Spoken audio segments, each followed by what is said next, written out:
This is the second of Leonard Bernstein's 4 Anniversaries. This one is number 2. It's called For Johnny Mehegan, and he was a jazz pianist, a friend of Bernstein's, and they played together at Tanglewood. I've learned this before, but I'm relearning it, in particular working on some memory, and I just wanted to talk through a little bit of how I work on memory. It's not my favorite thing because it is very slow going, but it really helps to solidify the notes. So this is what it sounds like first.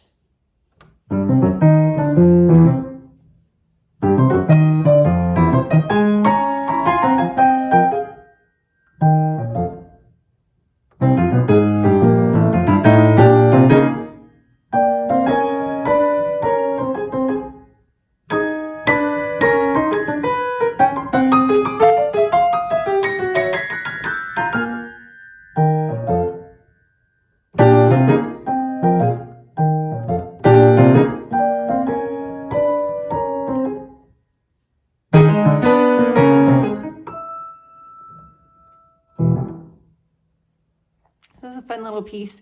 The beginning motive is pretty easy to remember, a lot of muscle memory. And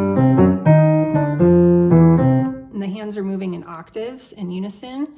And then the third measure, it's the same thing, they're just an octave apart. And then it doesn't change until here, so I mark the change. They're still in unison. And that jump I can remember because it's the same as this E flat here. So if I think this first part is a 4th starting on G, and then it goes down chromatically from the G to F sharp. And then I think of this third more than I think of this as a 7th in terms of intervals. So when I'm thinking away from the music, I'm thinking 4th chromatically, and then up to the E flat, which is a minor 3rd from the C. I don't know, it's just how my brain works. That makes it easier to remember. And then this is moving chromatically down 2.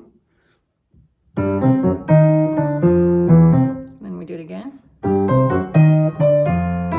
And then there's that jump to the E flat right here. And then it's going to go into some thirds. These are all minor thirds. And then major 3rd. And then 6th. And this ends on a B flat 7. So instead of analyzing every single chord change, I'm really thinking this is a minor 3rd on B flat with the D flat on the top, and then going down and then ending in the B flat 7. So that's enough for me to kind of hook my memory without knowing every single piece of it. I do need to know my left hand, so that's moving. It's just outlining a 5th in the left hand. And then another 5th to the other 5th, which is B flat. And that gets me to my sort of home base. So from here,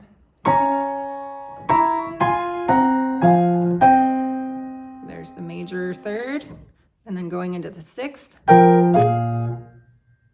And then this is similar, right? We've got that B flat and G again, but it's a different bass. So now I need to remember it's changing to an E flat tonality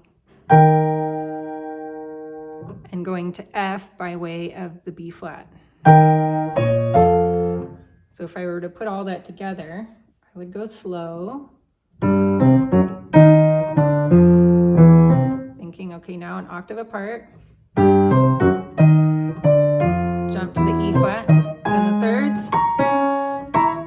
Then the 5th action in the left hand with the thirds on top. Major 3rd, 6th in the right hand, and 5th in the left hand, ending on the B flat 7.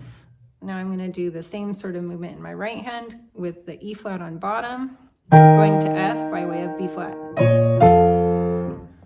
So all of that is going on in my head, which makes it a very slow, sort of laborious process, but then when I take it away from the music and just concentrate on the notes, I'm not just thinking about the physical movement, but what is happening in the key centers.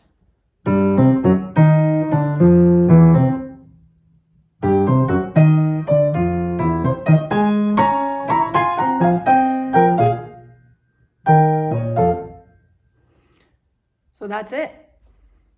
That is in a nutshell how I start working, and I've made myself a little checklist because I have a number of things I'm working on for a piano retreat I'm doing in the fall. And these are my pieces, and I've got each of the anniversaries here and how many pages. This is a box per page. So on the second one, you'll see I have the first page memorized, which is 7 measures, but it's helpful to mark it off because I feel like I've done something, I'm moving forward. So my next task is to figure out the second page and then check that off. And then in that way I can slowly make progress, but see that the slow work is paying off, and that's very helpful and motivational.